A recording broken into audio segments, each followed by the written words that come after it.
अस्सलाम वालेकुम नाज़रीन, मैं मोहम्मद जावेद एज ए न्यूज़ में आप तमाम का खैर मकदम। बिहार हुकूमत मुसलमानों से किए गए वादों की अदम तकमील पर मुसलमानों में बेचैनी पाई जा रही है। कांग्रेस पार्टी को मुतबादिल के तौर पर देख रहे हैं। तेलंगाना अक़लियत में तब्दीली की खामोश लहर, लेकिन इससे बीआरएस बेखबर। तेलंगाना के मुसलमान भी कर्नाटक की तरह खामोश लहर इक़्तिदार की तब्दीली के रुझानात के साथ अपने वोट का इस्तेमाल करने के ख़वी इम्कानात। सोशल मीडिया और दीगर प्लेटफॉर्म्स का तेलंगाना में कलीदी रोल रहेगा। तेलंगाना, मध्य प्रदेश, राजस्थान, छत्तीसगढ़ में कांग्रेस के ज़बरदस्त इंतखाबी मुजाहरे की उम्मीद। हिंदुस्तानी अवाम जमहूरियत और गंगा जमुना तहजीब के अलमबरदार। हालात बदलने शुरू हो गए। नफरत की सियासत और हिंदुत्व का नारा, इस नारों को कर्नाटक अवाम ने शिकस्त फाश दी। मारूफ कालम निगार वो फ्रीलांस जर्नलिस्ट एसोसिएशन सदर शुजात अली सूफी साहब का एज न्यूज़ को इंटरव्यू। आइए देखते हैं ये इंटरव्यू। शुजात भाई, सबसे पहले ये बताइए कि पड़ोसी रियासत के अंदर जो इंतखाबी नताइज और कांग्रेस की शानदार जीत हुई है, क्या उसका असर हमारे तेलंगाना पर भी पड़ सकता है? जावेद साहब, ना सिर्फ तेलंगाना बल्कि मेरा ये एहसास है कि इसका असर सारे हिंदुस्तान पर पड़ेगा। और कर्नाटक की जो जीत है कांग्रेस पार्टी की, वो बहुत ही शानदार जीत इन मानों में है कि नफ़रत के ख़िलाफ़ मोहब्बत की जीत हुई है। भारतीय जनता पार्टी का जो मज़मूम प्रोपेगेंडा था, मुसलमान और हिंदुओं में जो निफाक पैदा करने का जो उनका तरीक़ा था, उसकी वजह से पूरे मुल्क पर बहुत बुरा असर पड़ रहा था। अगर मुल्क मिट जाएगा तो हम कहाँ रहेंगे? मुल्क को मिटाने का उनका काम था। उस काम को कांग्रेस पार्टी ने अपनी जीत के ज़रिए रोका है और यकीन जानिए कि उसका बहुत बड़ा असर कर्नाटक का तेलंगाना में पड़ेगा। और हो सकता है कि तेलंगाना में भी कांग्रेस की सरकार बन जाए और उधर मध्य प्रदेश में, राजस्थान में, छत्तीसगढ़ में भी कांग्रेस पार्टी के जीतने के सारे वाज़े इम्कानात दिखाई दे रहे हैं। ये बताइए कि ख़ासतौर से जो बरसर इक़्तिदार डबल इंजन की सरकार जो थी कर्नाटक में, वहाँ पे हिंदुत्व के नारे के साथ में भारतीय जनता पार्टी मैदान में उतरी थी और शाह और शहंशाह दोनों ने वहाँ पे बहुत ही तेज़ तर्रार तरीक़े से मुहिम चलाई थी। तो क्या आप समझते हैं कि हिंदुत्व का नारा नाकाम हुआ? 100% नाकाम हुआ। और आपको ये जानकर ताज्जुब होगा कि भारतीय जनता पार्टी के 30 उम्मीदवारों की ज़मानतें ज़ब्त हुई है कर्नाटक में। क्या आपने ये न्यूज़ देखी किसी अखबार में या किसी चैनल पे इस पर बहस हुई? 30 किसको कहते हैं? 30 ऐसी पार्टी जो वहाँ की हुक्मरान पार्टी थी, उसके 30 उम्मीदवारों की ज़मानत ज़ब्त हो जाना कोई मामूली बात नहीं थी। और दूसरी बात, 206 जो कैंडिडेट्स थे आपके, उनकी भी ज़मानतें ज़ब्त हुई हैं।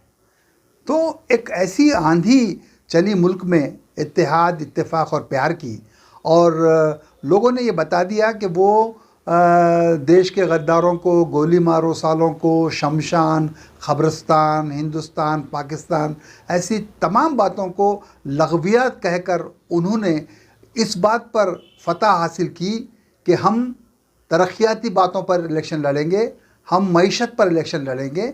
चुनांचे मईशत पर लड़ा जाने वाला इलेक्शन कामयाब हुआ है और फ़िरक़ा परस्ती की बहुत बुरी हार हुई है।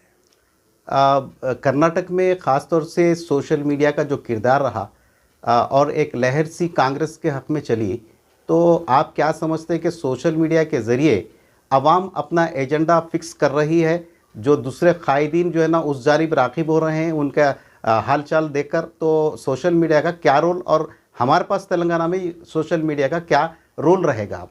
मैं आपको इस बात का एहसास दिलाना चाहूँगा, जिस तरह हवा का कोई मज़हब नहीं है, पानी का कोई मज़हब नहीं है, धूप का कोई मज़हब नहीं है, बस उसी तरह कांग्रेस पार्टी ने ये बताया आवाम को कि भूख का भी कोई मज़हब नहीं है, मसाइल का भी कोई मज़हब नहीं है, मसाइल को हल करना ही सियासत है।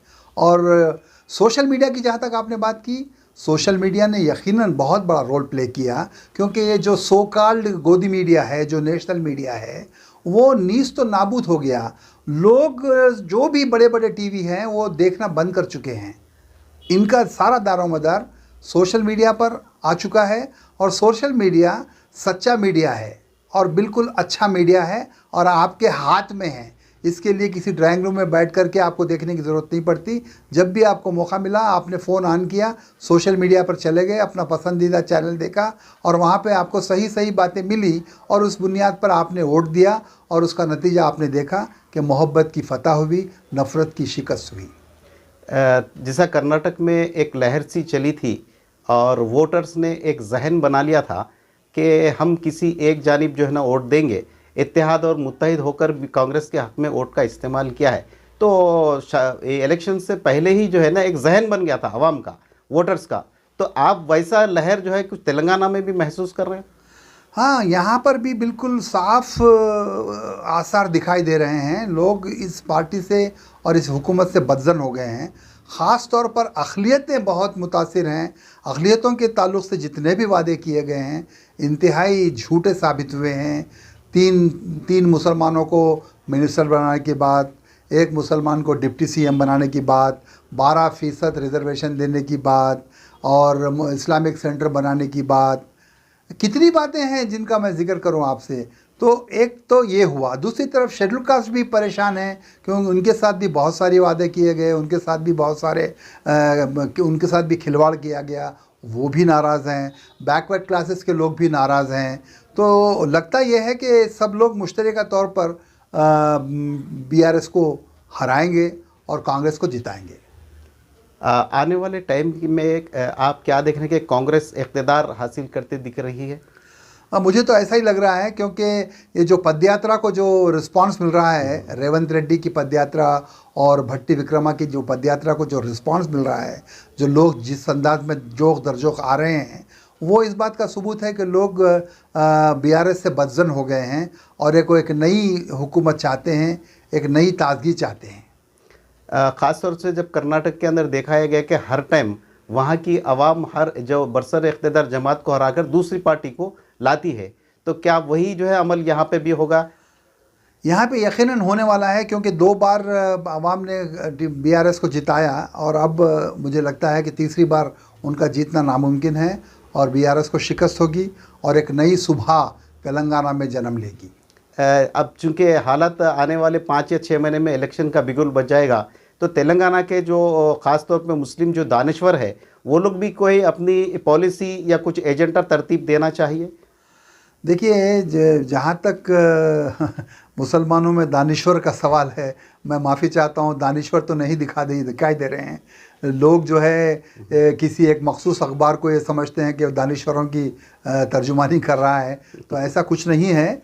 आवाम जो है ये मन बना चुके हैं कि पार्टी को बदलना चाहिए, एक नई पार्टी आएगी तो नए अंदाज के जो है तरीक़े से हुकूमत करेगी और तब्दीली हमेशा अच्छी होती है। तब्दीली का आना बहुत ज़रूरी है, जुमूद से नुकसान होता है। आपने एक इंटरव्यू में कहा था कि हमेशा एक मुस्बित सोच रखनी चाहिए और ऐसे पॉजिटिव जो ख्यालात है उसको दूर करना और वक्त का इंतज़ार करना चाहिए। क्या वो वक्त आ चुका है कि चूँकि जो अक़लियत हिंदुस्तान के अंदर जिन मसाइब से गुज़र रही थी, तो आपने कहा था कि वक्त का इंतज़ार करना चाहिए, वक्त कभी भी तब्दील हो सकता है, तो क्या आप वो तब्दील वक्त देख रहे हैं? देखिए, फ़िरौन को जो है मुसलसल कामयाबी तो नहीं मिली, उसी तरह रावण को नहीं मिली कामयाबी, नमरूद को नहीं मिली कामयाबी।